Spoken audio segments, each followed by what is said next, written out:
must slow the spread of COVID-19 to protect our communities. Right now, it is important to wash your hands often, get tested if you have symptoms, stay 6 feet away from other people, wear a mask when you go out, stay home when you can, and work from home when able. Thank you for doing your part. Stay safe, Minnesota.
Real talk.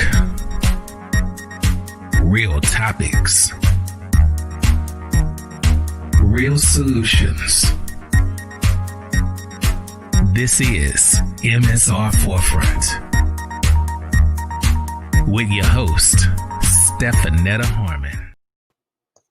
Good evening, everyone. Welcome and thank you for tuning in to the latest installment of the MSR Forefront, where we are committed to hosting authentic conversations with elected officials, organizations, and thought leaders on issues pertinent to the Black communities in Minnesota and beyond.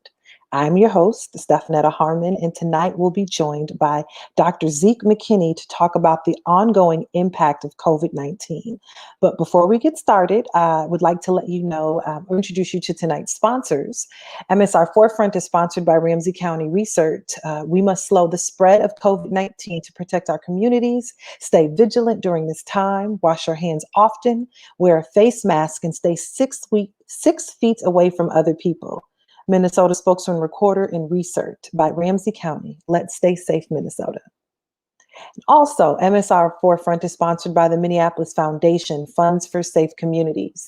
MSR Forefront is proud to be on the front lines with the Minneapolis Foundation to support efforts to prevent violence, address systemic inequities, and heal individuals and families. Minnesota Spokesman-Recorder, the Minneapolis Foundation, and the citizens of the Twin Cities. Let's find solutions together. And tonight, our solutions that we are talking about are COVID-19 and its impact on Black communities and how we can be active in our approaches to hygiene, safety, and just getting through this. This evening, we are joined by Dr. Zeke McKinney. I would love to have him join us here. Thank you so much. And Dr. McKinney, you stay busy. Let's just let's get to this real quick. You are an occupational medicine specialist for Health Partners, affiliate assistant professor for the U of M School of Public Health, and chief medical editor of Minnesota Medicine, among other things. How are you this evening? Very well. Thank you for having me, Stephenetta. I'm really honored to be here and get an opportunity to talk about this really important topic. Thank you. Thank you so much. And so this evening, we want to have our community really just get engaged in this conversation and find out what conversations we really should be having about COVID right now. It's 9 months in. at least on our restriction side. And we're feeling a little bit of fatigue. We're still concerned. We're seeing these reports of vaccines, and we're still seeing, the death numbers, even though they're going down. What is the first thing that you think that we should be talking about right now? Yeah, I mean, I think there's still a lot of mistrust and distrust about, this being a real illness or a real virus. And that I have to tell you, it very much is. I mean, you talk to doctors and other healthcare professionals on the front lines. We're seeing people who are sick. We're seeing people dying. The stories that you're hearing in the news about how serious this is are in fact true. And so if I can say anything, I just want to tell people right up front, this is not a hoax. This is not a joke. It's a real thing. And there's a lot of responsibility that we have to take as individuals and communities to help fight the spread. Okay. Okay. And what are you experiencing right now in your day to day? What does your day to day look like right now in the work that you're doing?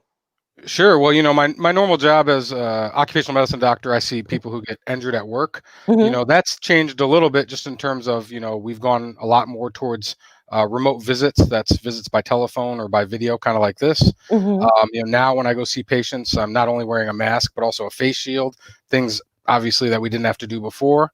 Right. I'm also a researcher on the AstraZeneca COVID-19 vaccine trial here at Health Partners. And that's been a lot of work, having to see people who are getting sick, who are participants in that trial too. And so that's probably where I'm getting the most exposure to COVID patients. Oh, Where I wow. have to go in and gown up, put on a mask, put on a face shield, the gloves, the whole 9 yards, and actually do COVID testing on people there. And so what we're seeing is even outside of just the general community, healthcare professionals are getting fatigued.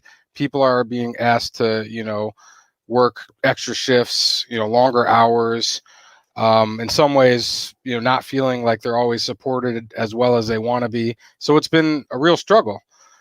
Businesses are having a hard time. Restaurants and bars want to stay open, but of course, those are kind of known hotspots. People want to Right. get together with family for Thanksgiving and Christmas. So it's been difficult on everybody. But on the bright side, I think we have some bright spots coming.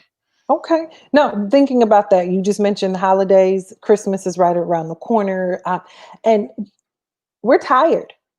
I know that we're concerned about our lives, and folks are also having this piece of I'm stuck in the house or I can't see my family. What are things that we can do as we're dealing with what we're considering pandemic fatigue, to stay safe and to still stay protected from the pandemic? Yeah, absolutely. I mean, certainly recommending people, get together by video like this. I mean, Hmm. human social interaction is a really important part of health too. We don't want to give Right. that up completely. But at the same time, this is such an infectious disease. It's really hard to have those same types of gatherings where we had before, where, families are kissing and hugging and sharing food and everything like that.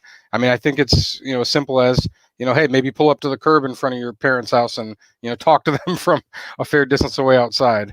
Or do what I'd say, the drive-by holiday greetings, drive by and wave at your friends from Right. the window. So I think there are some things we can do, and at the end of the day, I think everyone has to balance risk for themselves. But Hmm. unlike many other public health issues, this doesn't just affect an individual. This really does affect many other people. And so I don't want to be a Grinch and tell people not to get together. But at the end of the day, my best recommendation would be not to get together. Right. Well, we're also hearing the whole, like, if I say I'm not going, now someone else is mad at me. Like, my dad is mad at me. Do you know what I mean? Like, I'm not traveling home at this moment in time. What what are the messages? I know you're saying, people are thinking that it's not killing us. How do we really, really impress that upon our communities, that there's a reason that we're not coming to you, that we're not just being over precautious or moving in fear? Yeah, I mean, I think it's somebody. I was talking with some colleagues about this the other day, where in some ways, I wish people could see what was going on in the hospitals right Hmm. now, because in some ways, this feels very abstract to people. A lot Right. of people are sitting at home and they're like, "Well, I feel fine." Or, I talked to a guy on the street over in North Minneapolis a few months ago, and I was asking him about the vaccines and the trials, and said, "What do you think about that?" And he said, "Oh, well, I got COVID. It was pretty mild, so I'm not worried about it. I don't think I need to get vaccinated." And I think that's the wrong approach to take to this. Just Mm. because many of us, especially those who are younger and healthier, may not be as profoundly affected, though it still Mhm. is killing people in younger age groups. That doesn't mean that we don't have to be cautious. And really, one thing I want to remind people is it's just like with the flu. Think about how at risk babies are going to be, or your parents are going to be, and those are the people we really have to protect and really have to make sure that we're not spreading the disease to. Mm. Okay. Thank you.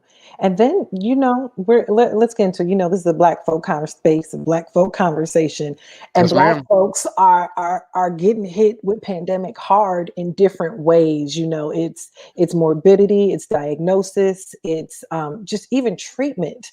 What's going on? Is this really just because of health disparities, or what are we missing here? Yeah, no, it's multifactorial. So first of all, let's dispel the myth that biologically Black people are different. That's not true. We prove that over and over again in medicine. Really, these things are called, I'm going to use a little bit of technical terms here, social determinants of health. All the things that surround a person in their life that affect their health that aren't, me directly providing care to them. So that's housing, education, access to healthcare, access to insurance, access to safe employment. Mhm. We know Black people are in less safe jobs statistically. They have less access to healthcare statistically. They have more tight housing situations, that is, maybe living more in multi-generational homes or in closer living spaces. And so those are all the reasons that we saw the spread of disease and rates of death higher in Black people, certainly more up front. I mean, now it's kind of everybody's getting hit pretty hard too. Mhm. And so those are the same things that we've seen, go hand in hand with other diseases, whether it's heart disease, diabetes, asthma. And again, yet another reason that COVID-19 is hitting our populations even harder, because the comorbidity with these same diseases is a big deal as well. Wow. Uh, what are you seeing in your research? Like, first of all, what are you doing in this research? What does that mean to be a vaccination researcher? Yep. So there's multiple, more than 50 different vaccines being developed all over the world, actually more than Mhm. 100. And so there's one trial that I'm a part of as a researcher that's run actually out of Oxford University in England. And Oh, the wow. company is a pharmaceutical company that made this named AstraZeneca. And Mhm. so they recruited sites all around the world to participate in recruiting people to be part of this research. And Mhm. so they're aiming to recruit 30,000 people worldwide, and Health Partners is one site of like 100, Okay. where we're trying to get 1,500 people involved.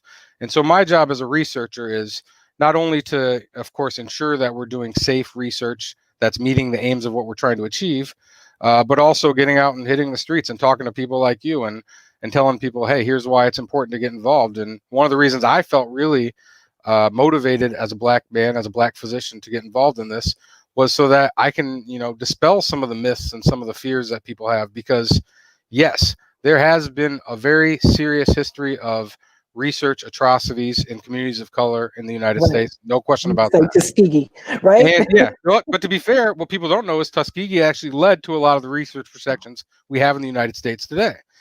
But additionally, we've also seen problems on the other side. When we haven't included communities of color in research, we end up Mhm. drawing the wrong conclusions about those communities. I'll give you one of the scariest and most common ones you'll see today. If you Mhm. go to the doctor right now and they test your kidney function, it'll say, here's what your kidney function is, and here's what your kidney function is if you're Black. Now you say, that's crazy. Why is it different?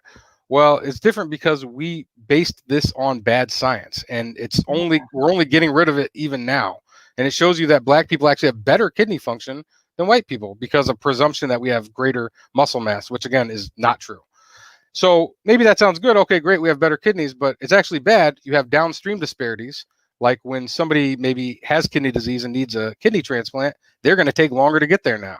And so yet we have a layer of disparities on top of that as well. Because we're less likely to go get checked out, and by the time we do get checked out, it'll be worse. And Just those are real fears. mm. Okay.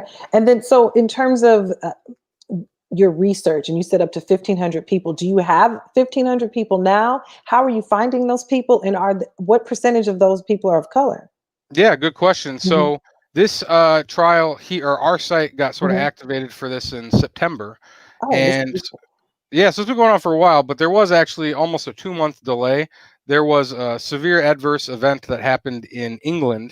And interestingly, the England sort of equivalent of FDA, they looked at this and had the study up and running in under a week. And for whatever reason, the FDA here sat on it for about 2 months. And so we were actually on hold for a while.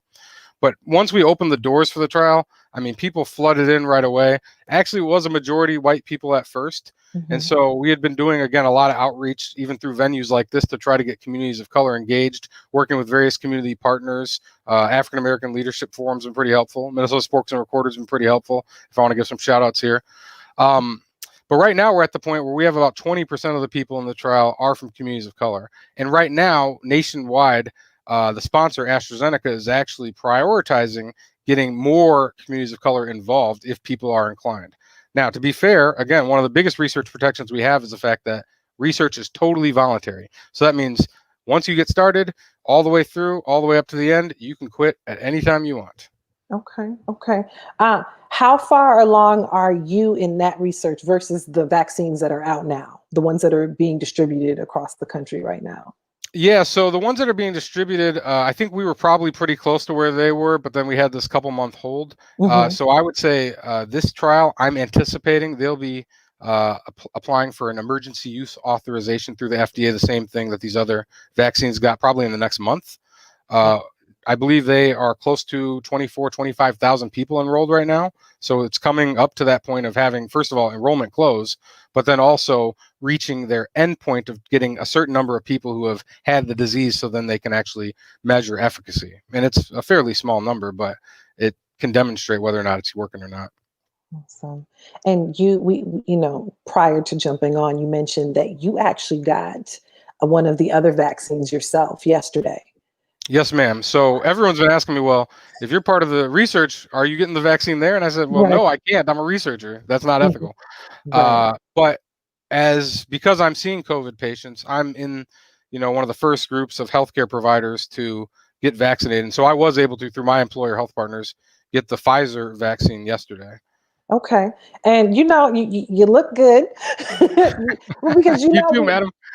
well, there are memes. There are memes all over social media that says, "Hey, I got the vaccine," and then it's showing a dead person, some ghost or skull. There are so many different misconceptions related to it. What are you feeling like literally right now? Like, do you feel like you have any symptoms? You apparently didn't have any go into shock or anything. So. So the people with the biggest reactions are the people who normally may have big allergic reactions to all kinds of stuff. The people who are carrying EpiPens with them. Those are the people I would say, bring your EpiPen with you. Maybe be careful. Right. But for most people, whether it's with the vaccine that I'm working on in this trial or the vaccine that I got, mostly it's fairly mild side effects. I mean, mild to moderate. Can have some pain at the site of the infection. Some people might have a little bit of a fever or feel a little bit tired. People have experienced that with getting a flu shot or getting other shots before too. And honestly, those side effects are a good thing because they're showing you that your body is developing a response to what's been given to you. The good news is it's hopefully a lot less of a response than you get by getting the actual disease itself. Real talk. Did you have any reservations? Because it's not the one you're working on. It's somebody else's research. No, I didn't. I mean, honestly, my general opinion, if I just want to give you the simple, 5-second view, I think they're all going to work pretty well.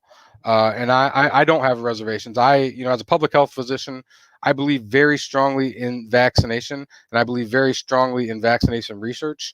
I mean, I think a big concern out there is people like, oh, well, this research has been done so fast. How do we know that this is safe? Well, I think there's a couple of things that we have to put in context. Number one, vaccine research traditionally has not been very well funded. But when you have a global pandemic that's affecting everybody massively, people just threw money at that. They had just paper to burn.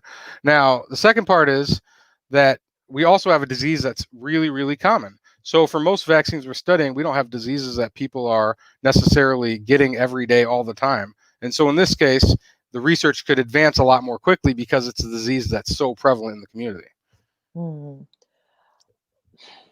Wow. Okay. I'm sorry. I'm just processing all of that information. I know I'm getting you too fast. No, but this is real though, because this is what we need to hear. Because you're thinking like, okay, there's this vaccine. Yeah, y'all threw dollars at it. Do I really want to take it? And then how do I know what those long-term effects are? I'm new, we have the whole, we don't trust nothing. If we can't get people to wear masks and understand the importance of that, what do we give for them in terms of like, how do they feel safe or more empowered to take it when it does become more widely available? Absolutely. So, I'd say we have decades of evidence from vaccines generally that for the most part, vaccines are relatively safe. That's not to say that people can't experience an adverse event, and I'd be lying if I told you it never happened. But, the biggest concern would be like a very severe allergic reaction. And for most vaccines, that's about 1 in a million. So pretty darn rare. these Pfizer and the Moderna vaccines, those are the ones that have most recently been sort of released to market. Right. Those are a relatively new technology in terms of what's been made available in terms of vaccines, but it's not new in terms of the science. We've known that this has existed for quite a while. But because we haven't had a vaccine made in this way before, there is the potential for other aspects of adverse events that we have not observed yet. And to be fair, we haven't had the long-term data on it, so I don't think we're going to know. However, the impression is, from a scientific perspective, that for the most part, we would expect to see it behave in the same way or similar way to these other types of vaccines. Though, depending on the way vaccines are made, sometimes they can have stronger or less strong immune reactions. And that's the stuff that we sort of have to figure out as time goes on. But to be honest, I'll make it even more simple and say, look, I think the benefit of getting a vaccine, both to myself and to the community, greatly outweighs the risk. Because at the end of the day, the odds of dying of COVID are not low. So, I think it's a lot lower from getting a vaccine. Okay. One more question on this, because I'm thinking of all the things that people have been putting in my ear. And the one more question was, okay, so, there's a person who says, I only get the flu when I get the flu shot. So, right. So there's a group of people that think that. And so now we're getting this COVID shot. If I do get the shot and I feel ill, am I going to get better service? Or like, how do I know that I need to come in and say, this isn't just an after effect or side effect of the shot, and that I should actually be coming to get checked on? Yeah, I mean, those side effects wouldn't be expected to last for more than maybe a day or 2 or 3 at the most. I mean, I'd be very surprised if people had things beyond that. But one thing we observed in our trial, and again, this is because it's so common in the community right now, is people came in, got their, vaccine or placebo dose, and then the next day said, oh, I'm really sick.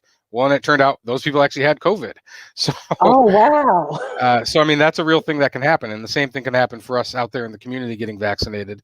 You may show up to get your vaccination and actually have COVID anyway. So there's certainly, it's hard to parse that out.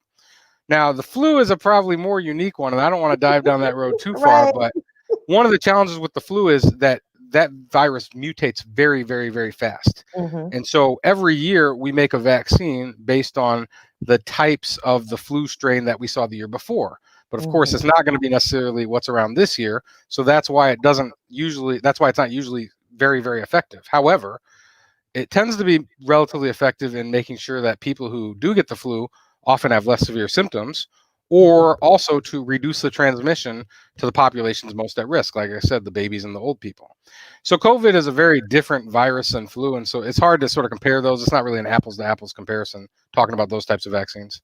That's important to hear and to be able to communicate to our communities. And then also just thinking about in general. So, we're being told stay inside. Minnesota still has the restrictions on even being able to sit down at a bar and a restaurant. And then we have Governor Walz that, he shares some numbers that, we're down.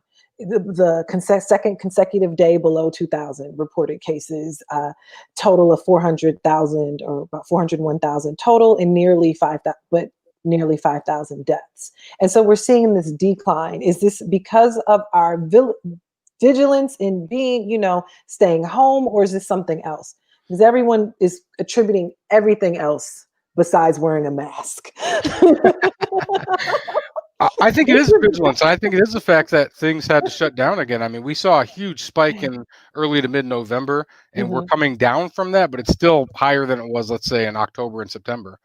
And so we still got a long way to go. I mean, at the end of the day, it ain't over yet, but starting to get vaccines out there, I think, is the first step towards eventually getting closer to some, return to normalcy, if you want to call it that. But I mean, I think hopefully in some ways we won't totally return to normal. People, I think, will continue to take hand hygiene seriously. I'm hoping. Maybe I'm too optimistic there. Or maybe not invading people's personal space too much. You know what I mean? But these are all real things. Like, okay, so like right now we saw when school opened back up, and then kids were going to school and COVID was spreading, and people said, oh my gosh, people are sending their kids to school sick. And it's like, that's been happening. That's not new news. And the same thing, I mean, but think about it. How many times have you gone to work with a sniffle or a cough or whatever? And right now, you try to roll up in there like that, they're going to be like, no, you're not coming in here today like that. So, as a work doctor, I take that kind of stuff seriously. I mean, we do have to take our health and our wellness very seriously. And, I don't think people should be working as much sick as they have been historically. So there are lessons to be learned, I guess is all I'm saying about that. Okay. And you mentioned hand hygiene. And, when this kicked off, we had all of these PSAs and service announcements about how you wash your hands. And in my mind, like, y'all haven't been washing your hands like this. So what does that mean? Like, okay, hand hygiene, like I wash my hands. Am I not washing them long enough? Like, how long is that? Because we can never say this enough. Oh my goodness. Thank you. You asking my favorite questions. Let's go back to basics. So one way to do it is, you want to wash your hands and sing happy birthday to you, that whole song. That's how long you need to be washing your hands. Exactly. It's real talk. But, the other part is people often don't make sure they cover all the surfaces of their hands. So that's, important, making sure you're getting between your fingers, back, front, everywhere. I don't know. Maybe it's not something we've been teaching well enough to kids. I mean, they've been getting rid of health classes in schools. But that was the other thing that came up about hand sanitizer. People say, well, how do I know how much to use? First of all, you can't use too much. And again, making sure it's covering all the surfaces. And in terms of hand sanitizer, giving it time to dry, because that will have indicated that it was going to do what it was supposed to do. Okay, wait. So dry before you do something else? Because, people just do this. Like, hey, girl, and touch something else. And you got to wait. Now, the other question I get about hygiene is people say, well, gee, what should I do about my mask? Should I be washing it? Or, can I reuse masks? I mean, look, yeah, you should be washing masks. I mean, I'll say like this. You should wash your masks the same way you wash your underwear. Do you wear your underwear, 10 days in a row? Or do you wash it more frequently than that? No, but, the other thing is hand hygiene between when you, interact with your mask, because that may be one of your more sort of high risk things on you. So like if you're going to put your mask on, great, then you can do your hands and then, go about your business. And then when you take it off again, do your hands again. And so that way you're not recontaminating your hands and then spreading the disease that way. Yeah, we don't realize how much we actually touch our face throughout the day. It is crazy. So, but let's come back to this mask, right? So I put this mask on and now I take it off and I'm touching the door. Mm-hmm. And then I put my mask back on. Have I contaminated the door if I had it? Do you know, these are the things that people aren't really taking into account when there's like, I have to wear my mask. And the answer is potentially yes. I mean, it's not going to be 100 times out of 100, but if you had the mask, or let's say somebody who had it coughed on you, I mean, you might be touching that and spreading it that way. So, I mean, even after, let's say people are vaccinated, and by the way, we don't know if vaccination reduces transmission of disease yet. We just know that it may decrease the likelihood of people getting the disease. But even in that context, again, hands are still going to be one of the biggest ways in which we spread disease. I mean, I haven't shaken anybody's hand in 9 months. We're doing the elbow now. We're doing an elbow bump. Okay. Exactly. No, that's real, because I mean, I'm going to just be honest. When I see folks and it's like, you want a hug and you're just like, yeah, no, it's good to see you. And it's hard for us in this piece where we're not connecting with people. No. That's bad for our health too. Yeah. And so I think we've benefited, more than 100 years ago by the fact that we got, things like Zoom and all these video conferencing technologies, even telephone. I mean, we have ways to stay connected. It's not the same as having physical interaction with people, no doubt about that. Mm-hmm. But unfortunately, this is a short-term problem. I mean, short-term in, a couple of years, not, somebody's whole life. And trust me, if they got through something in 1918, I think we can get through it now in 2020. Right. It seems like if we could have just sat down for 2 weeks, that's what it feels. Maybe not that simple, but something like that. I mean, no, here's the thing. I mean, I'll be the first person to tell you, look, when it comes to public health, I'm the guy who tells you lock it down. And I know that's not a popular opinion, but if we could have locked this down up front and got people used to that, we could have made this a lot shorter, time period where we would have had less access to all the things we like. But look, in America, we believe in personal freedom. And unfortunately, sometimes that's at odds with public health. Mm-hmm. And so that's been the biggest problem, I think, with getting the word out there, is that, this has been so politicized. The Trump administration was fighting with the CDC about it.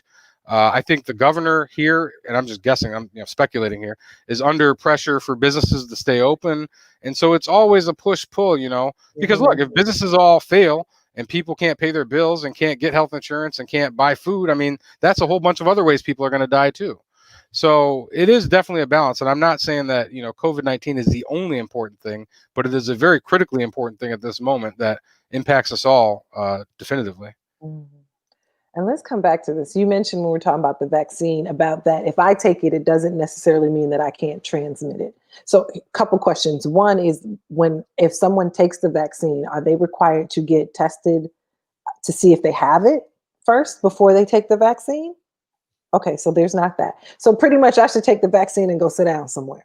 I mean, probably, honestly, they don't want you to necessarily get it if you have COVID, but there's But no how would you evidence know? that would hurt you. Yeah, how would you know? I mean, Okay. look, a lot of people are asymptomatic. That means have no symptoms, just walking down the street and spreading COVID. I mean, just like, people can do that with the common cold too, which is actually another form of coronavirus, just not one that is this deadly.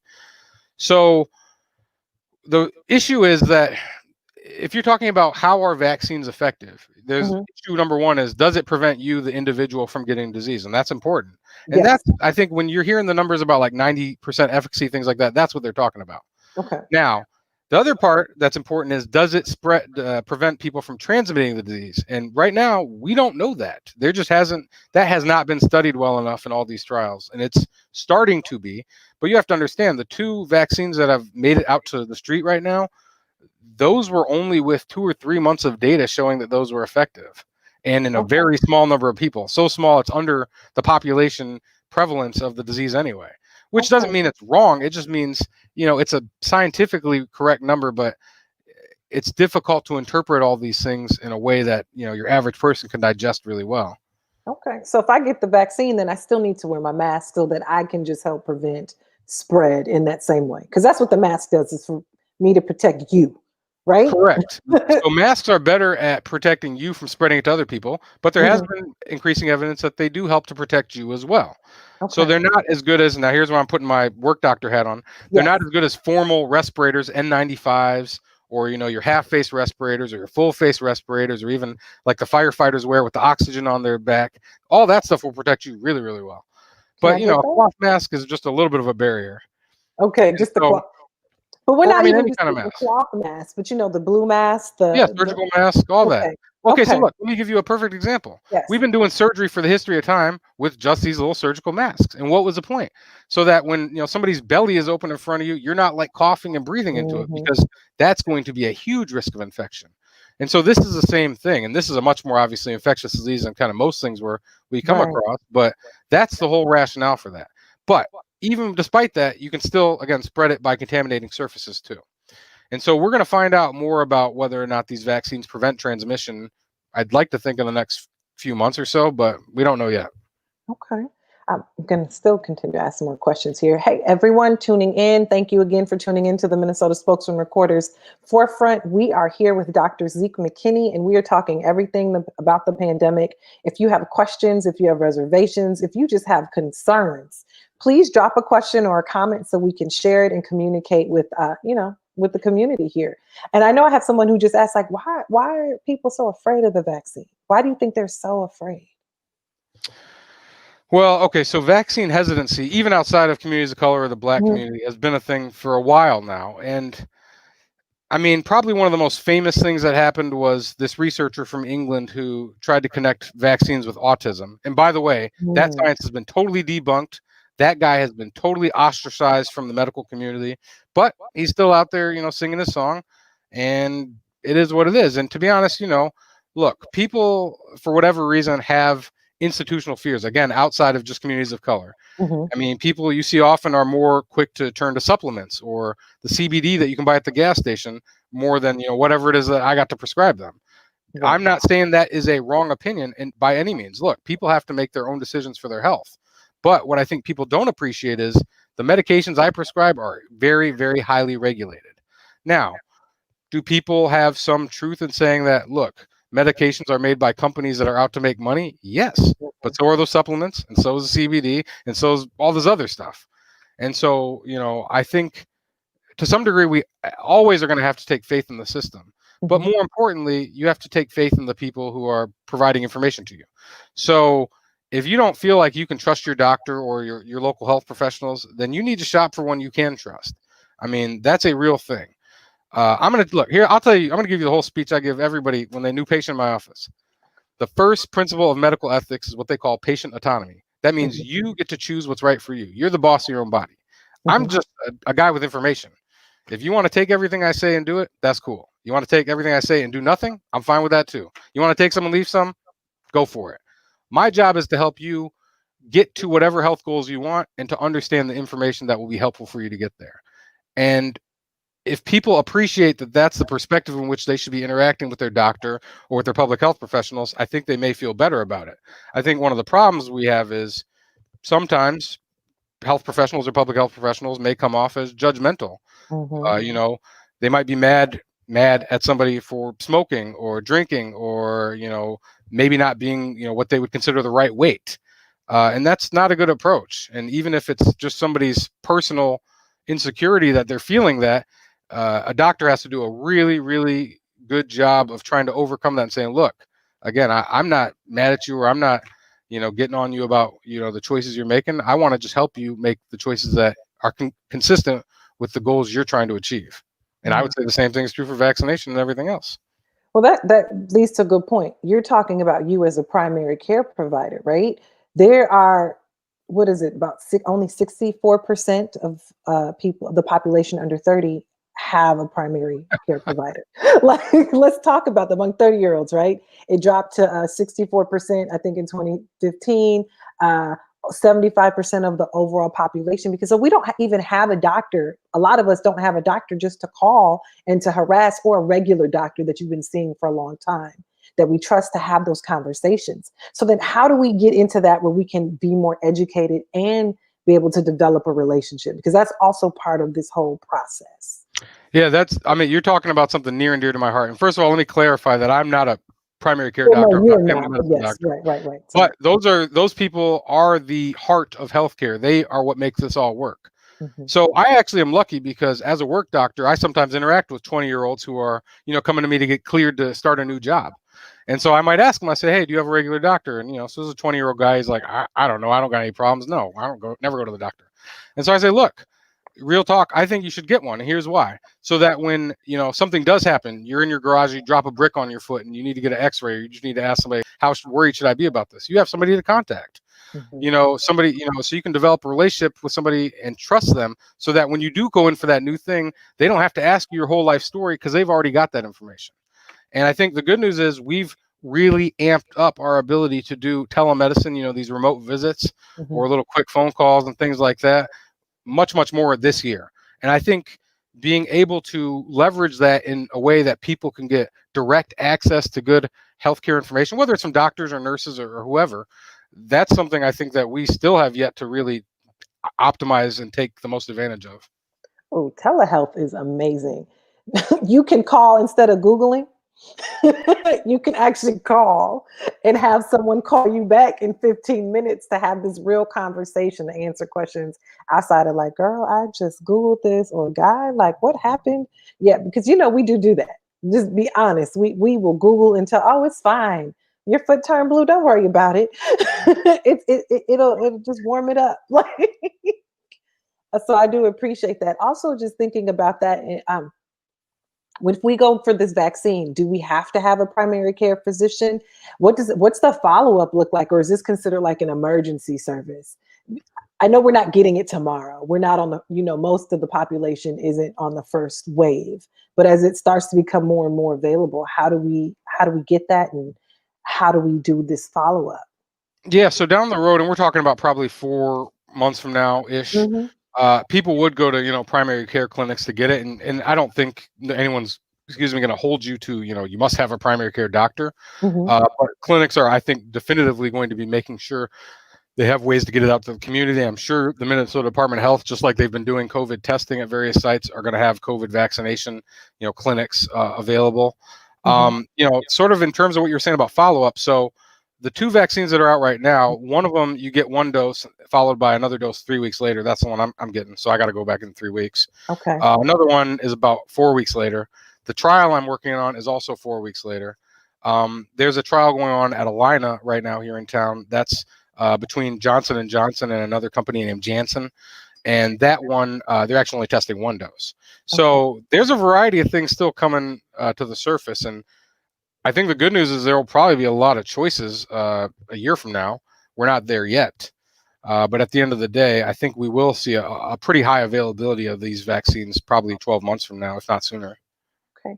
When do you think we'll be able to start seeing how long the vaccine works? Like if I get tested or get vaccinated today, is it 3 months? Is it a year? I'm even hearing reports of 2 years.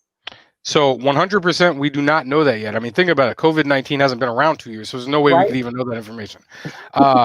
So the trials, again, that got the emergency use authorization, they were showing 2 to 3 months worth of immunity. Mhm. Someone asked in the comments here, how, like, if somebody is already immune from COVID-19, having had it, should they get the vaccine? And the answer is not necessarily.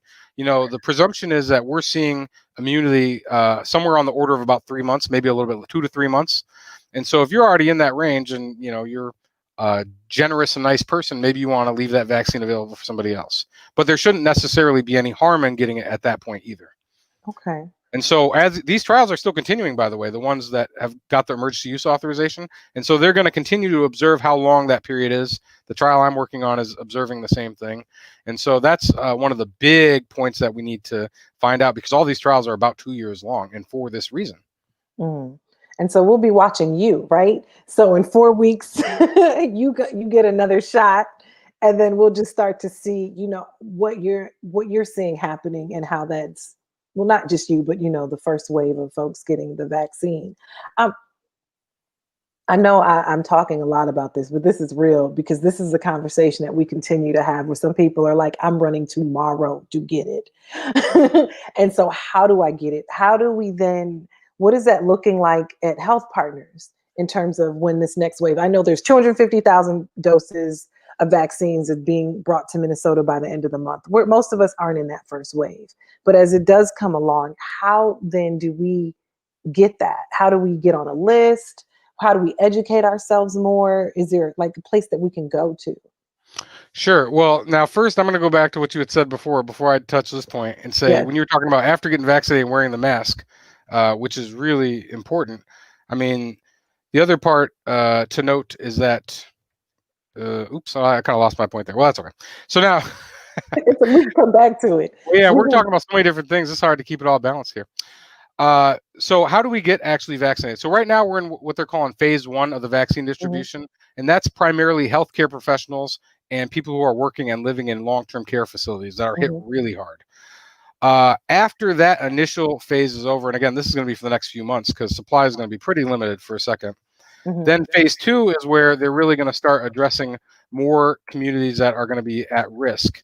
And so not only the people in the phase 1 populations, like healthcare workers, essential workers, first responders, but then, people who are older, starting with people who are like over age 75, then maybe the 65 to 75 people, people who have high risk diseases that are going to put them at more risk of getting severe COVID, potentially even communities of color and indigenous communities, because we have also been so profoundly affected.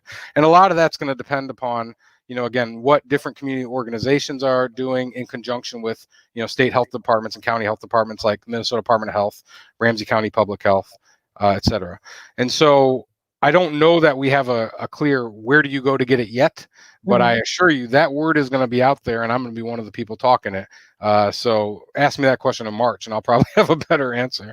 But right now at Health Partners, what it looks like is they've emailed employees, for example, like myself, who met the criteria of, being in this early phase. You schedule an appointment.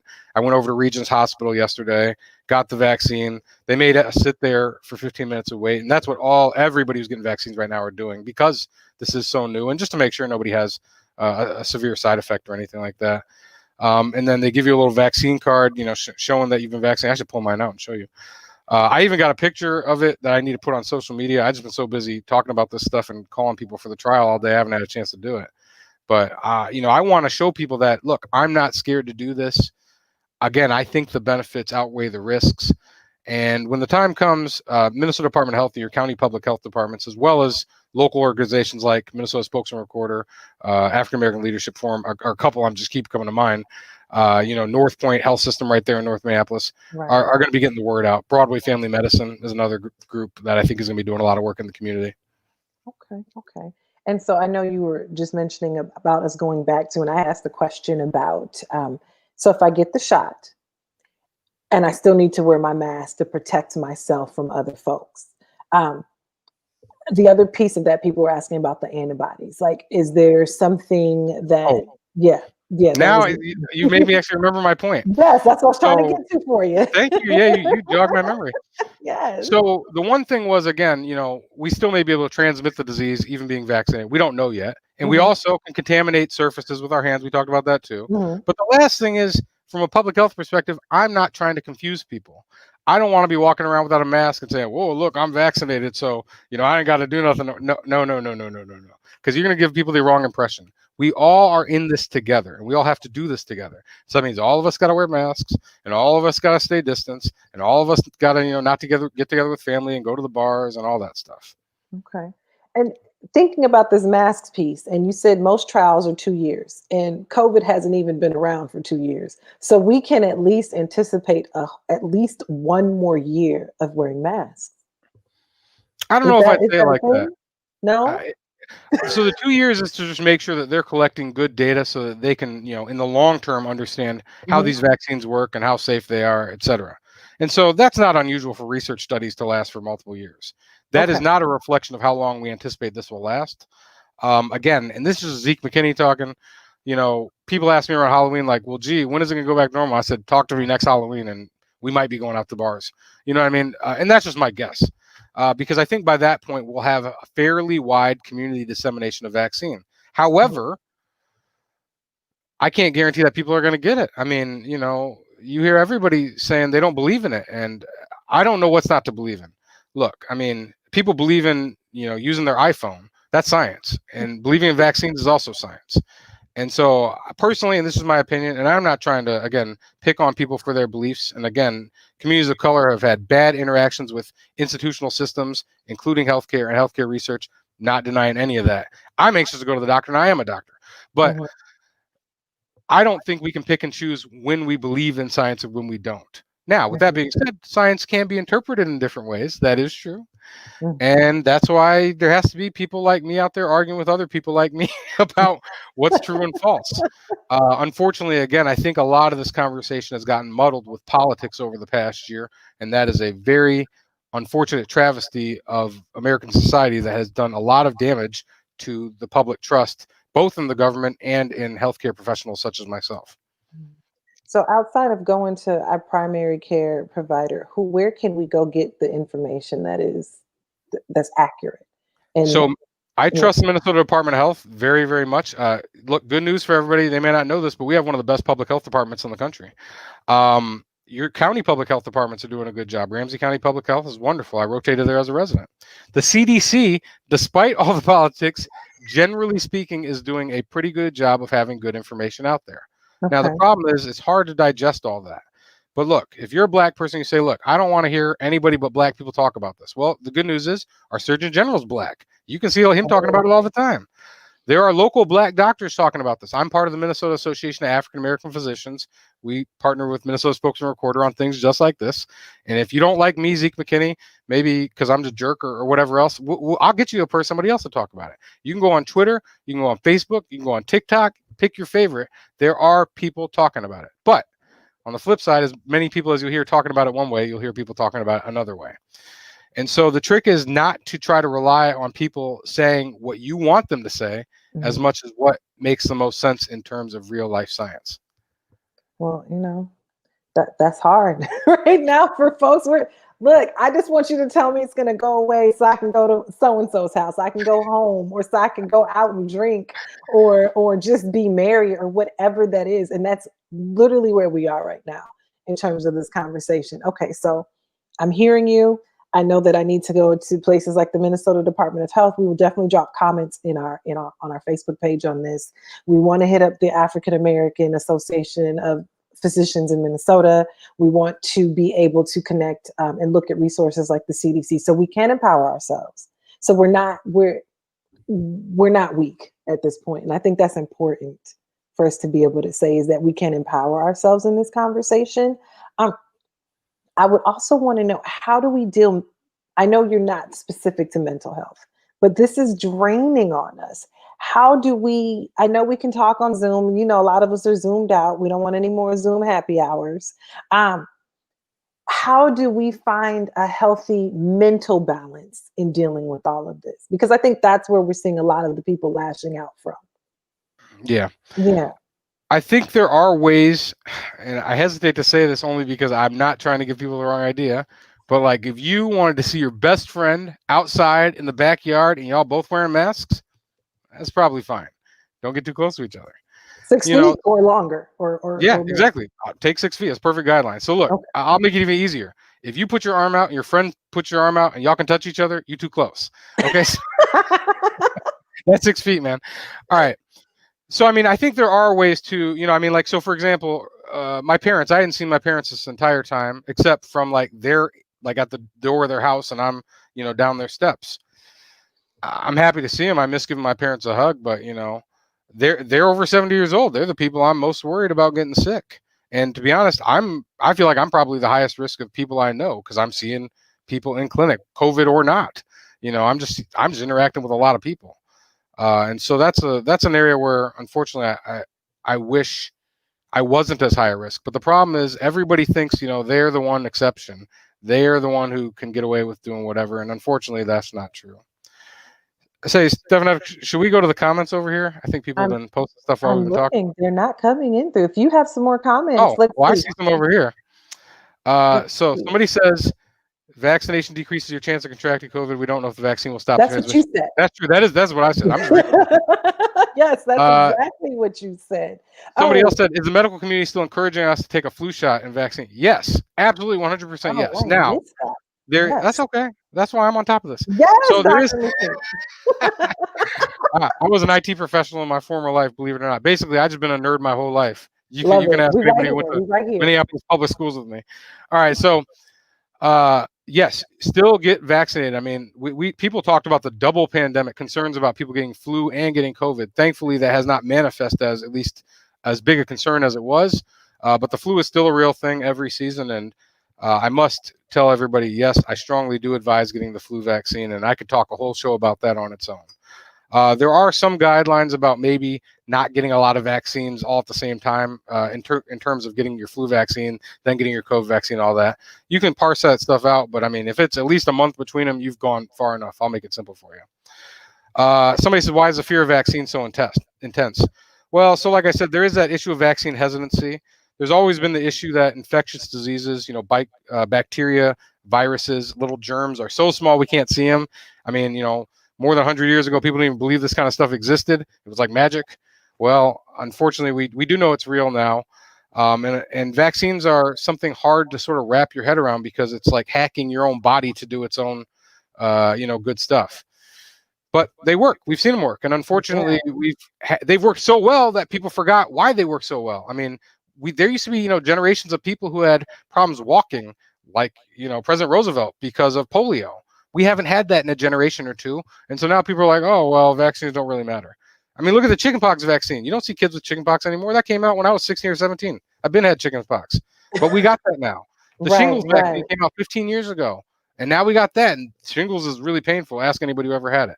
So yes, vaccination still important. Vaccines work. I'm going to tell you that all day long. Somebody asked, it's great to see an African-American researching the vaccine. As a vaccine that you're working on, had positive responses with an African-American panel. So going back to what I said, race is not a biological construct. As far as I can tell, the data suggests that it works just as well in the black population or other populations as the white population. For people who are asking about, you hear people say like, well, gee, are they only studying this in communities of color and black? No, absolutely not. And if they were, I'd tell you, don't do that. So we're testing it in every way. In fact, we're trying to get more communities of color involved so that we can demonstrate to people that they have been represented. The scariest thing in the world to me is that this vaccine hits the streets and we say, no, we haven't tested it in anybody who's black or indigenous. That would be scary, because then people say, well, how do I know it is going to work?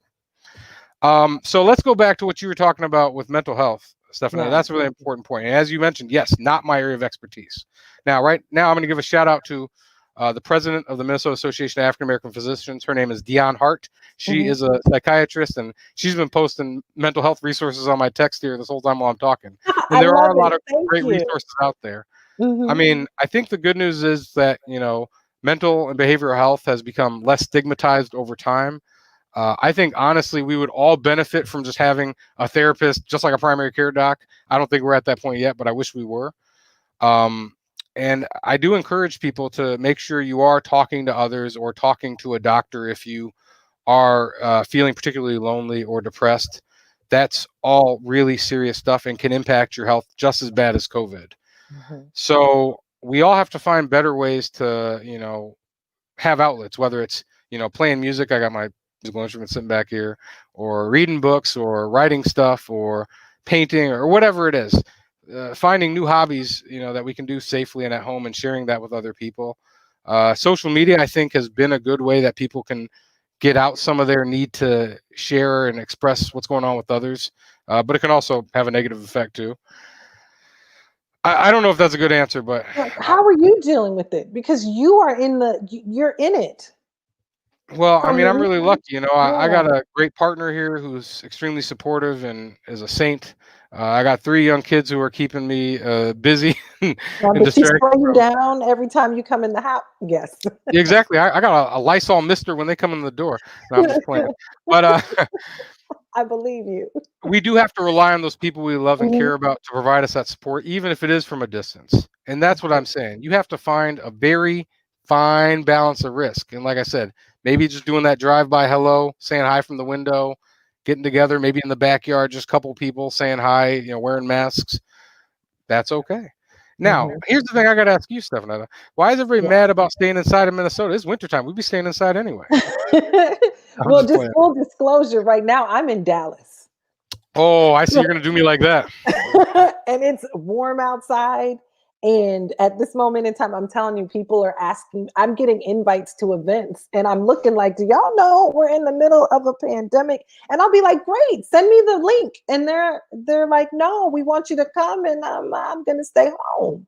And that's a real conversation. And even I know it's cold in Minnesota, but when you're a Minnesota native, Yeah, I'm just y'all look, people are coming outside and it doesn't matter. And because it's cold, you're going to be more likely inside, right? well, That's when you're going to end up grouping with other people. so that's my positive thing about wearing a mask. Look, I mean, it's already cold out, so hey, you got one more thing, just another layer to help.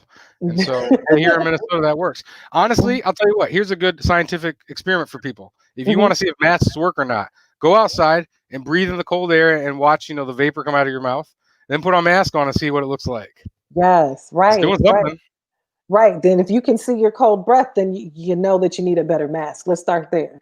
It'll If at you least reduce it. Is my point. Right, right. It'll definitely reduce it. So, no, this has been a great conversation, Dr. McKinney. I know we've been all over because literally this is how the community is. We've been all over in these conversations in terms of how we are staying healthy, how we're trying to stay safe, and how we can convince the people in our lives to stay safe, and also be more educated about the resources that are out there to help us stay safe. At the end of the day, we want to go outside and have fun, and we want to we want to be healthy with it. I would say, just before we get off, I know in the beginning you said that the conversation should be about understanding the severity and the ramifications of the pandemic and COVID-19. As we get off, as we end the conversation, what can we do? What's the thing that we can do to empower ourselves? Remember that it's not just affecting you, it's affecting everybody else. And Mhm. so we're in this together.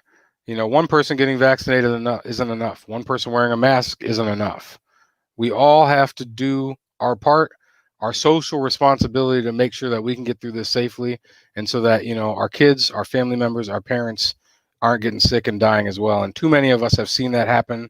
And it's a real tragedy. And I want to make sure that we can get past that sooner than later. And I'll even go so far as to say, look, you want to invite me back? I'll come back. If some community Please. group wants me to come talk to them about whatever kind of questions they got, I'm happy to do that. I'm willing to give so much of my time to this because this is right now one of the most important problems we face in our generation. And I'm not the perfect expert. I'll bring people along with me. there's more people than me to listen to. So thank you for tuning in, and thank you all for having me. I appreciate the community letting me get out there and do some good work. Thank you. Thank you so much for your insight and for coming on here. And look, we want you back next week so we can see that you're still alive, that you're still kicking after the vaccine, because that's a thing too, because you are proof of concept at this point. You know, you're researching it, but then you're also proof of concept. And I know that's hard for people to think on a high level, but we can see you and we have someone that we can ask questions like, did it hurt? How did it feel? How you're doing now? So I appreciate that so much. Yeah, everyone, again, thank you for tuning in. I'm Stephenetta Harmon with the Minnesota Spokesman-Recorder. We want to thank our sponsors, Ramsey County Research and the Minneapolis Foundation, for allowing us to have this conversation and to get the word out right now on how we can slow the spread of COVID-19, to protect our communities, to stay vigilant. Again, wash your hands. You know, all the doctors are really hard on this one. Wash your hands, wash your hands, wash your hands. Wear a face mask and stay 6 feet away from your friends and loved ones and everyone else. Again, thank you again to Ramsey County Research and the Minneapolis Foundation. Yes. Thank you so much, Dr. McKinney. I know we've got the screen on here, so there we go. Thank you so much. Tune in next time for the Minnesota Spokesman-Recorder Forefront.